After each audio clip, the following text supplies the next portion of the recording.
बिस्मिल्लाहिर्रहमानिर्रहीम, अस्सलाम वालेकुम। मैं मोहम्मद इमरान ताहिर दावा हूँ। हाल ही में हमने देखा कि ट्विटर पर मोहसिन बेग एक्सपोज का एक ट्रेंड चलता है।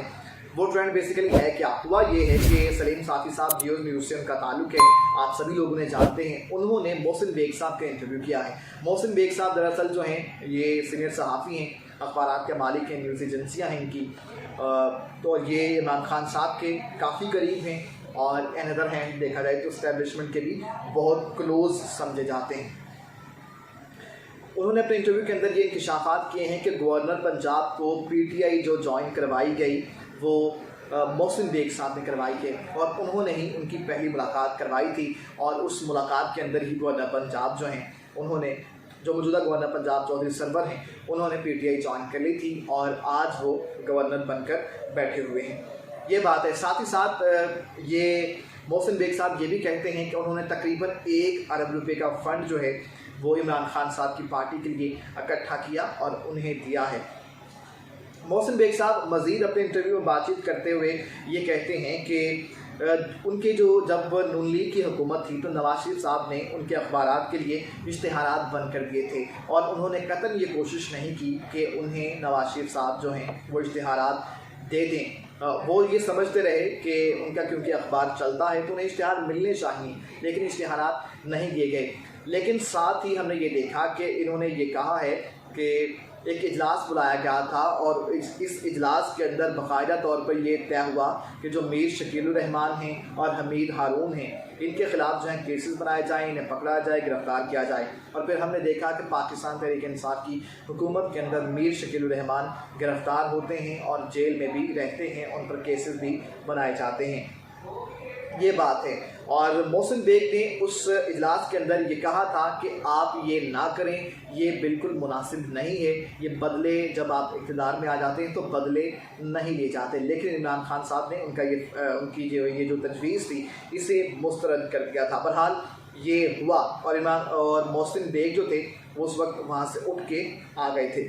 चलिए आगे चलिए। एक और बात करते हुए मोहसिन बेग ने ये कहा है कि इमरान खान की आमदनी क्या है। ये सबसे बड़ा सवाल है कि आज तक किसी को पता ही नहीं है कि इमरान खान साहब की आमदनी क्या है। उन्होंने कहा है कि इमरान खान साहब ने ये जो ब्लेज़र पहना है ये कहाँ से आया है, ये 2 लाख की तनख्वाह में तो बिल्कुल नहीं आता। अच्छा, ब्लेज़र जो है कोट को कहा जाता है कि इमरान खान साहब ने जो ब्लेज़र पहना है वो काफ़ी स्टैंडर्ड का ब्लेज़र पहना हुआ उन्होंने, वो कहते हैं मैंने देखा है, मुझे नहीं पता ये कहाँ से आया, लेकिन ये मुझे इतना पता है कि 2 लाख की तनख्वाह में नहीं आता है। तो उन्होंने ये कहा कि ये बाकायदा तौर पर जो पाकिस्तान तहरीक इंसाफ की हुकूमत है ये करप्शन बेस्ड है और करप्शन पर चल रही है। अगर ये करप्शन नहीं कर रहे तो इनके घर के ख़र्चे कहाँ से पूरे हो रहे हैं और ये किस तरह से जो गुज़र बसर है ये कर रहे हैं। अगर इनकी कोई आमदनी है, इनका कोई सोर्स ऑफ इनकम है तो वो आवाम को बता दें ताकि मामला ठीक हो जाए। ये मोहसिन बेग साहब समझते हैं। साथ ही साथ उन्होंने ये भी कहा है कि जहांगीर खान तरीन ने जब पीटीआई ज्वाइन की तो उन्होंने जो प्राडो थी वो गिफ्ट की थी इमरान खान साहब को और इमरान खान साहब ने वो 6-7 साल प्राडो चलाई भी है। साथ ही साथ वो ये भी कहते हैं कि ट्रेंड बाकायदा तौर पर चलाए जाते हैं, सहाफ़ियों को गालियाँ निकलवाई जाती हैं और मुखालिफिन के ख़िलाफ़ अगेंस्ट जो हैं वो ट्रेंड चलाए जाते हैं और इमरान खान उस पर बहुत खुश होते हैं। और जो डॉक्टर अरसलान हैं वो ये ट्रेंड्स लाते हैं, सोशल मीडिया को हैंडल करते हैं। पाकिस्तान तहरीक इंसाफ की तो सोशल मीडिया टीम है उसको ये देखते हैं। और उन्होंने कहा कि पाकिस्तान ये जो अरसलान खालिद हैं इन्हें पाकिस्तान टेलीविज़न पीटीवी की मद में तकरीबन 25 लाख रुपया जो है वो तनख्वाह के तौर पर दिया जाता है। साथ ही साथ उन्होंने ये भी कहा है कि अब इस्टेब्लिशमेंट के अंदर इमरान खान के बारे में चमगोइयाँ होना शुरू हो गई हैं। इस्टेब्लिशमेंट इमरान खान साहब से खुश दिखाई नहीं देती। इस्टेब्लिशमेंट के अंदर लोग समझते हैं कि इमरान खान जो हैं वो ज़िद्दी हैं, वो अड़ियल हैं और ठीक तरीके से हाथ भी नहीं मिलाते। मोहसिन बेग चूँकि इस्टेब्लिशमेंट के बहुत करीब हैं और करीब तक समझे जाते हैं, उनके अच्छे खासे वहाँ पर रिलेशन हैं, वो ये भी कहते हैं कि उन्होंने ही इस्टेब्लिशमेंट के साथ सेटलमेंट करवाई थी इमरान खान की और इमरान खान के वहाँ पर ताल्लुकात बनाए थे। ये मोहसिन बेग साहब कहते हैं। साथ ही साथ वो ये कहते हैं कि ये जो मौजूदा हुकूमत है ये नैब और ISI के स्तर पर जो थी, ISI जो चीफ थे डीजी लेफ्टिनेंट जो रिजवान थे उनके सर पर उन्होंने हुकूमत की है। उन्होंने कहा कि ये केसेस बनाते हैं और उसके बाद जो है ये लोगों को रुस्वा करते हैं, पगड़ियाँ उछालते हैं। उन्होंने कहा कि DGISI जो हैं वो तो खैर चले गए हैं, उनका तो तबादला हो गया है बहरहाल, लेकिन जो नैब चेयरमैन हैं, जस्टिस जो हैं, जिनकी वीडियोस भी आई थी और वीडियोस आने के बाद वो इनके कंट्रोल में आ गए हैं और जैसे इमरान खान साहब कहते हैं वो वैसा ही कर रहे हैं। ये मोहसिन बेग साहब ने कहा है और ये सनसनीखेज़ इंकशाफात जो हैं उनकी जानिब से किए गए हैं।